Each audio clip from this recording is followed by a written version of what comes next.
Hello dear students, how are you all? Okay, let's start today's class. In previous class I have explained you about some system softwares like about operating system and language translators, in which we have learned about three types of language translators: assembler, interpreter and compiler. Okay, so let's go ahead today. Today I will explain you about utility softwares and some other types of system software. Okay, so utility software are those programs that assist the computer by performing housekeeping function like backing up disk or scanning or cleaning viruses. Okay, so basically the utilities are those helpful programs that ensure the smooth functioning of the computer. Okay, the utilities are meant to assist your computer. Some utilities helps to back up the data, some helps to remove outdated files, and some are used for recovering the data that is accidentally erased or anything. Okay, and some utility programs are used to find and arrange the information you need. Some are used for avoiding the viruses from your system, to prevent your system from virus attack. Okay, so these all programs which are used to ensure the smooth functioning of your system, or which helps to make your system working smooth, are called the utility programs. There are different kinds of utility programs which are for sure installed inside our system, and first is disk, folder or file management software. Means the software which manages all, which manages files, which manages folders and which manages disk. Okay, so this software is a program to organize and keep the track of files, means where particular file is being stored. Okay, how much disk space is free, where the particular folder is stored. Okay, so it maintains the hierarchical file system. Hierarchical file system means, the meaning of hierarchy is where one is the root file and then it has branches, like one file has two sub files, those two sub files has further sub files. So these types of system is called the hierarchical system. So this disk management or folder or file management software is basically used for maintaining the hierarchical file system, so that all your files and folders may be stored or may be managed in a proper way. See, you can understand the role of these software with, like, if you will keep your cupboard messy, if you will put keep all the clothes together, your uniform, your party wears, your routine wears in a single space, so it will be tough for you to find a cloth on time. But if you will arrange those clothes separately, if you will keep party wears on one shelf and then regular wear one safe and then school uniform on a separate place, so it will look organized and you can easily search and you can easily find your clothes. In the same manner, these disk management software or file folder management software, they manages your files on the disk, so that you can easily search your file. Okay, by default in our system one disk management software is installed, and it's Windows Explorer. Okay, Windows Explorer is the default file manager software which is available in Windows operating system. Okay, so for checking, what you can do, just open your system and right click on the start button. There you will find the option of Windows Explorer, and as you will click on that option, so you will find the link of all the files stored in your system. You will find two panes, and there you can see all the files stored in your system. What is the location of particular file, you can easily search and you can easily find your file. Okay, second is the antivirus software. Antivirus software is a very important utility program which ensure the virus free environment for working, which is used to make your system virus free. Suppose, as we all knows that virus can very easily attack on our system if there is no antivirus program installed in our system. In spite of that, your antivirus program must be updated. Okay, if it is not updated, so it cannot detect the viruses. Okay, so the antivirus software scan your disk for viruses and it removes them.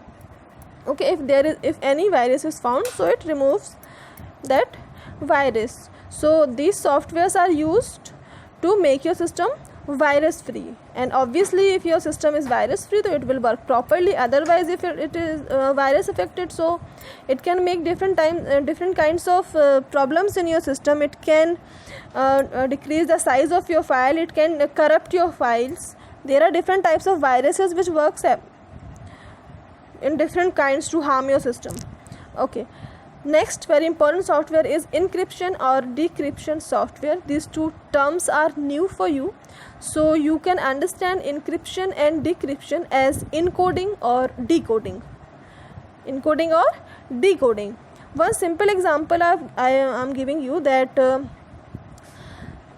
suppose I want to save my information from others. I want that no one can understand which information I have stored or which information I am sending.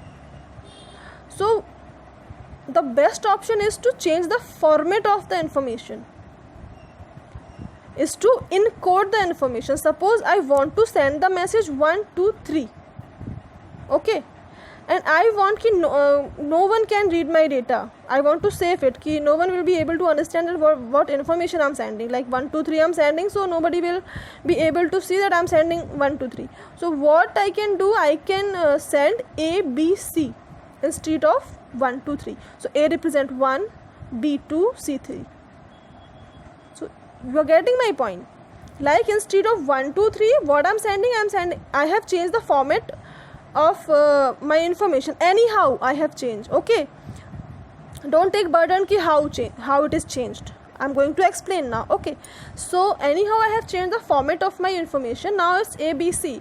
So suppose anyhow if someone has stolen my information, okay, so one has stolen my information, so what he will get ABC. He will not be able to understand that I have sent 1 2 3 to someone.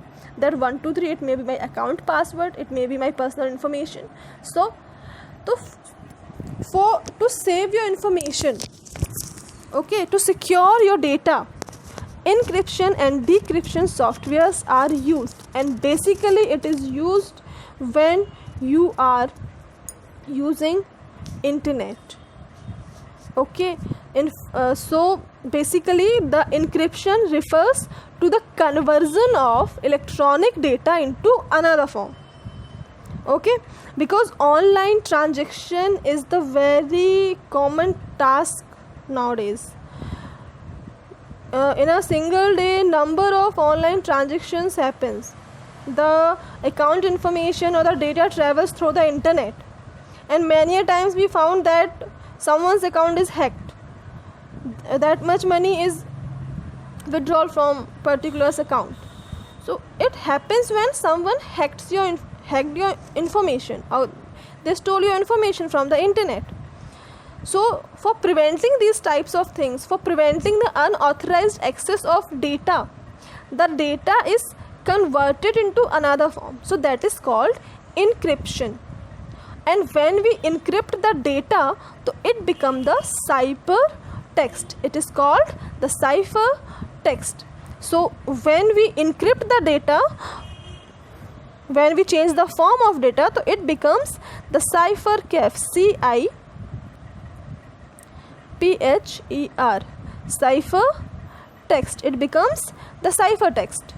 So when you will convert the data, so now that cyber text will travel through the internet. If anyone will hack your data, so he will not be able to understand that what the actual information is. Okay, and for that conversion of data, different kinds of algorithms are used, different kinds of softwares are used for encryption. Okay, and once your data is encrypted or it is changed into the ciphertext,